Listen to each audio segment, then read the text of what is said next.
Assalamu alaikum wa rahmatullahi ta'ala wa barakatuh. Donc on va continuer notre cours. Donc on va commencer par chapitre numéro 2 concernant les bases de données. Jusqu'à présent, on a réalisé un ensemble des exercices pour comprendre la notion ou la notion de programmation avec Visual Basic. Mais ces exercices qu'on a réalisés ou les projets qu'on a réalisés, donc on ne peut pas réserver ou stocker les données sur un outil, ça veut dire sur une base de données ou sur un fichier texte. Donc toutes les informations qu'on réalise seront perdues lors de l'arrêt d'exécution. Par exemple, si je lance le VB et je lance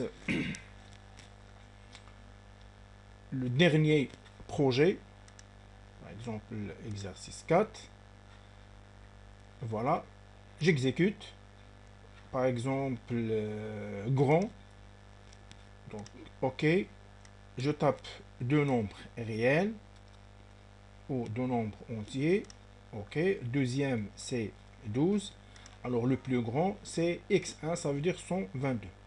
Mais les données que j'ai tapées sur cette zone de texte ne seront pas stockées sur une base. Donc c'est pour cela on doit procéder ou on doit ajouter une autre notion, c'est pour la réservation des données. Si vous voulez réaliser un projet concernant une gestion quelconque, la gestion d'école, la gestion de pharmacie et tout ça, donc vous devez remplir et vous devez stocker toutes les opérations quotidiennes que vous réalisez. Alors, dans ce cas, on va appeler à la base de données ou base de données.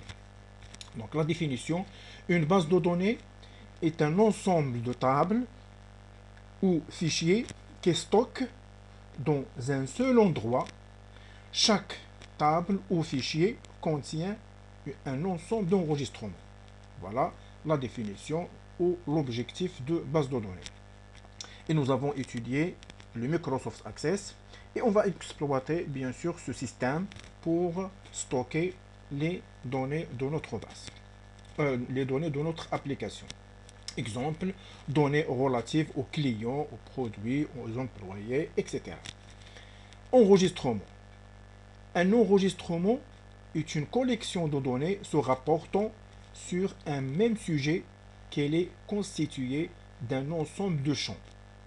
Par exemple, si vous prenez la table ou les données d'un client, donc, ou des clients, pour la gestion par exemple de stock, chaque client qui achète un produit, donc on doit enregistrer les informations, par exemple le nom du client, son prénom, son adresse et quels sont les produits achetés. Donc ça s'appelle un enregistrement. Donc lorsqu'un deuxième client qui va faire l'opération d'achat, donc on va stocker les informations de deuxième client. Donc chaque achat ou chaque opération s'appelle enregistrement. Donc voilà un exemple de table. Table identifiant. Donc l'identifiant de la table, c'est matricule. Dans la table, donc client, matricule, le nom, prénom, adresse. Donc ça s'appelle des champs normaux. Et vous avez ici un enregistrement. Donc c'est 700 concernant le matricule d'un client. Abado ou la Abdo, donc c'est le nom de c'est l'enregistrement de nom. Et Ali, c'est l'enregistrement de prénom. Et Fes, par exemple, c'est l'enregistrement de l'adresse. Donc ça, les trois enregistrements ou les trois lignes s'appellent un enregistrement d'un client. Et pour un deuxième client, si je veux l'enregistrer, donc je dois taper un identifiant différent de C700, par exemple C701, avec son nom, son prénom et son adresse. Donc ça s'appelle un deuxième enregistrement. C'est pour cela on a dit c'est une collection de données se rapporte sur un même sujet. Un même sujet, ça veut dire tous les enregistrements d'un même sujet d'un client, ils comportent le matricule, le nom, le prénom et l'adresse. Voilà. Création d'une base de données. Donc, pour stocker ces informations, donc, il faut créer une base de données. Donc, ça, c'est l'interface de base de données Access, mais on peut réaliser les bases de données sous un ensemble de types de bases de données, soit Microsoft Access, soit un fichier texte. Il y a d'autres qui s'appellent des bases ou paradoxes. On va lancer notre Visual Basic. Alors, pour ouvrir la partie des bases de données, on doit aller vers Complément et vous trouvez ici Gestionnaire de données. Une fenêtre s'ouvre. Il vous demande soit d'ouvrir une base de données existante. Vous trouvez ici, voilà, Microsoft Access. Il y a des bases avec les trois versions, 5 et 4 et 3. Fox Pro avec ses versions. Paradox avec les trois versions. Ou la base de données, vous pouvez la réaliser sous Excel ou un fichier texte. Et il y a d'autres types, donc ODBC et d'autres bases. Mais à présent, on n'a pas réalisé aucune base de données. Vous pouvez choisir nouvelle base de données. Elle vous donne le même menu, mais premier pour l'ouverture et deuxième pour la création. Donc, si on choisit Microsoft Access, vous avez deux versions. Vous choisissez soit la version 2.0 ou 7. Donc, on va choisir la plus récente, c'est 7.0. Et dans ce cas, elle vous demande, normalement, comme le Microsoft Access usuel, parce que ça, l'access inclus dans le Visual Basic, il vous demande de taper le nom du fichier et vous continuez la création. Donc, on va voir ce stade lors de la création des bases de données. Donc, j'annule tout simplement. Donc, l'essentiel, on a vu où on peut entrer, quel est le menu qu'on va utiliser pour la création d'une base de données. Donc, voilà l'interface. Donc, vous avez ici les créations des tables. Donc, un exemple de 4 tables. Et voilà une fenêtre pour la création des champs avec leur type, donc texte ou des entiers, presque comme l'interface de Microsoft Access 2007 ou 2010 que vous avez vu. Voilà un exemple. Créer un projet sous votre nom, un nom quelconque, ou votre nom. Tracer l'interface utilisateur. Donc, pour la création d'un projet, donc, il faut tracer l'interface d'utilisateur sur le VB6. Donc, c'est pour la traçage, qu'est-ce que ça veut dire? Dessiner les contrôles, ce sont des labels, les feuilles, les boutons de commande, les grilles qu'on va voir par la suite, les data control. Et après, sur une base de données, donc le projet contient deux feuilles, client et article. Donc, par exemple, deux feuilles mais on va voir un projet qui peut contenir plus de deux feuilles. Et par exemple, la question qu'on doit suivre, définir les propriétés des contrôles. Donc, lorsqu'on dessine les contrôles, lorsqu'on fait le dessin des contrôles, on doit définir les propriétés en changeant leur nom, leur taille et leur caption. Donc, voilà, caption, name, couleur, la taille. Et après, on doit créer la base de données. Donc, on doit exploiter l'option qui existe sur le VB pour créer une base de données qui contient, dans cet exemple, de table. Et après, on va mettre la relation. Donc, parce que le VB, il y a une interface qu'on dessine sur le VB et la création de base de données pour mettre la relation entre eux. Donc, il faut des éléments. Donc, mettre la relation entre l'interface utilisateur et la base de données. Donc, pour la relation, on doit utiliser data control. Vous le voyez ici, voilà, ça s'appelle data. Donc ça, c'est data control, c'est un objet ou c'est un contrôle qui permet de mettre la liaison entre la base de données et le VB, mais avec des propriétés. Donc c'est database name. Relier data control avec base de données, c'est la propriété principale qui permet de relier avec la base de données, c'est database name. Deuxième propriété, la base de données peut contenir plusieurs tables. Pour cela, relier data control avec la table propriété record source. Ça veut dire database name pour la relier avec la base de données et record source, ça veut dire quelle est la table concernée. Est-ce que, dans cet exemple, est-ce que la table client ou la table article ou une autre table. Et après, relier chaque boîte de texte avec chaque boîte de texte ou zone de texte ou textbox avec data control par les propriétés. Donc il y a deux propriétés pour data source qui s'appellent data control et data field. Data control, ça veut dire quel est contrôle. Donc ici, ça c'est un contrôle parce que sur une feuille, on peut insérer soit un data control ou data control ou plusieurs. Donc ça veut dire la propriété data control, ça veut dire quel est le contrôle qui va nous faire la liaison avec la base de données. Est-ce que le premier ou le deuxième? Et après, il y a data field. Data field, ça veut dire quel est le champ concerné pour la table. Parce que pour la table, il peut contenir plusieurs champs. Matricule, le nom, le prénom, l'adresse. Donc ça veut dire quel est le champ concerné. Donc tous ces éléments, on va les voir étape par étape. Et voilà un exemple de propriété. Par exemple, pour les boutons de commande, qu'on peut l'insérer. Comment, si vous avez une base de données composée par une centaine des enregistrements, comment se déplacer directement vers le début et comment aller vers suivant, c'est-à-dire si on est sur le premier enregistrement, comment se déplacer et afficher le deuxième et après afficher le troisième, le quatrième jusqu'à le dernier. Et même chose, si on est sur le dernier, comment retourner en arrière avec précédent. Si on est ici par exemple l'enregistrement numéro 10, si je clique sur précédent, il va afficher l'enregistrement 9 avec leur champ ou avec leur enregistrement équivalent. Et après précédent, il va vous donner 8 et ainsi de suite. Et même chose, si je clique sur fin, il va aller directement vers le dernier enregistrement.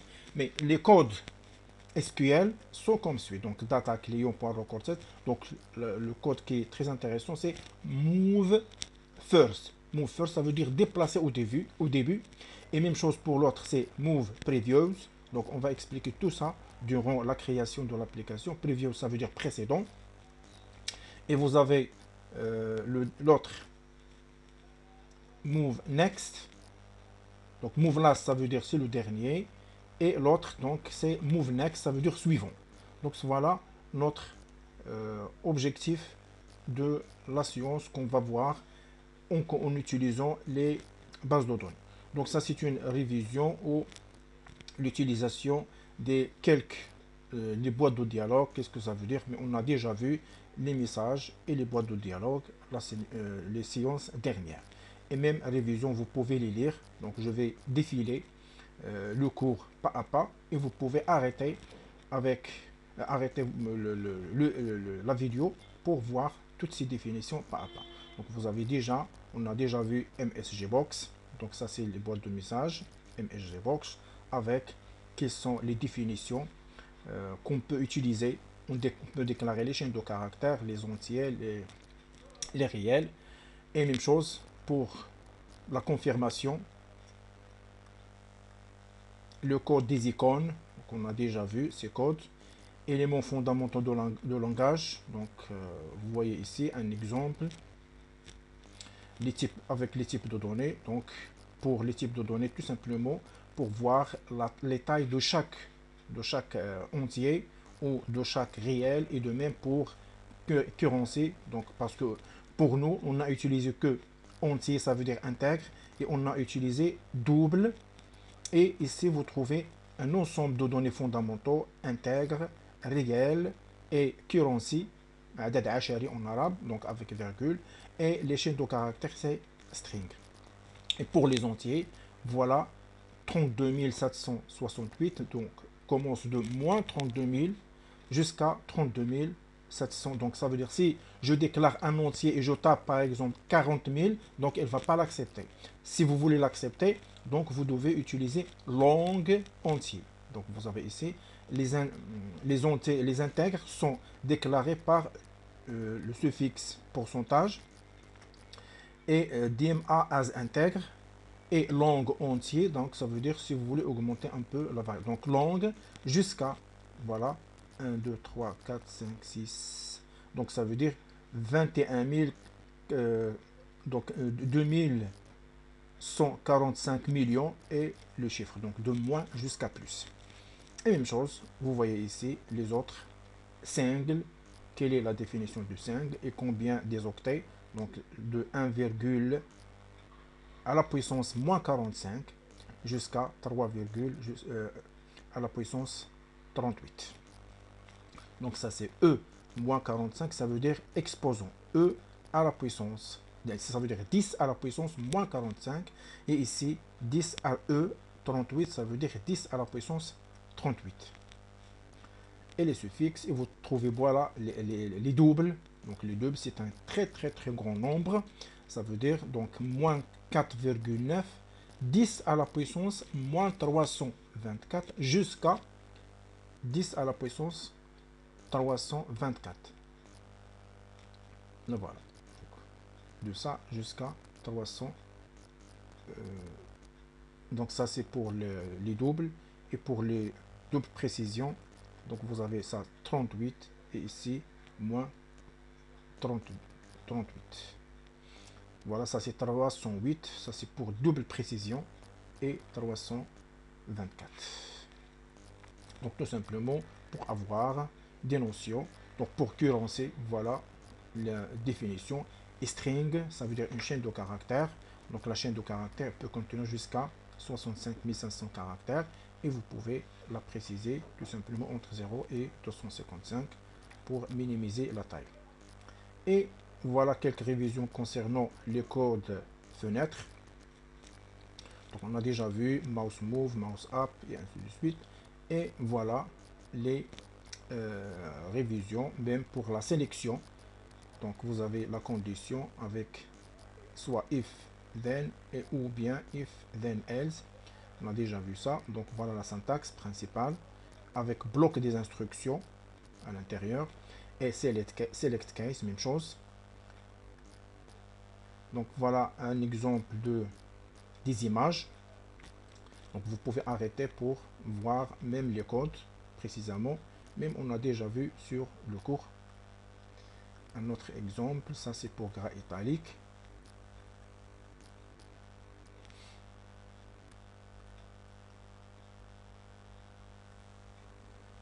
Les boucles, donc for, next, while, wind et do loop. Donc on a vu les trois boucles. Donc maintenant avec leur division for next, voilà, for variable contour est égal valeur initiale sur valeur et plus step pas. Step, donc vous pouvez sauter comme vous pouvez réviser la vidéo précédente ou le vidéo précédent.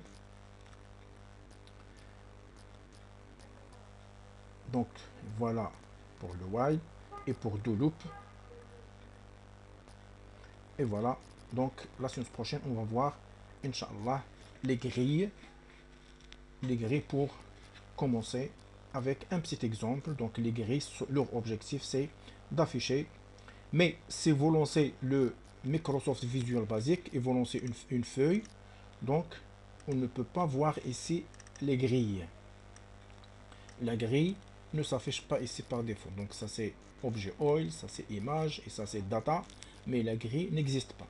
Donc il y a d'autres éléments parce que ce sont des éléments standards et usuels, mais si vous voulez utiliser d'autres comme la grille, donc vous devez aller vers projet et composants et vous trouvez ici un ensemble des contrôles. Voilà ces contrôles qui ne sont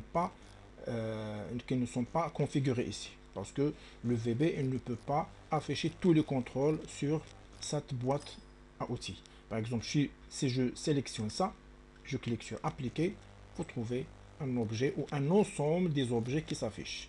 Si je décoche et je clique sur appliquer, elles vont se supprimer. Pour notre grille, donc on va la rechercher.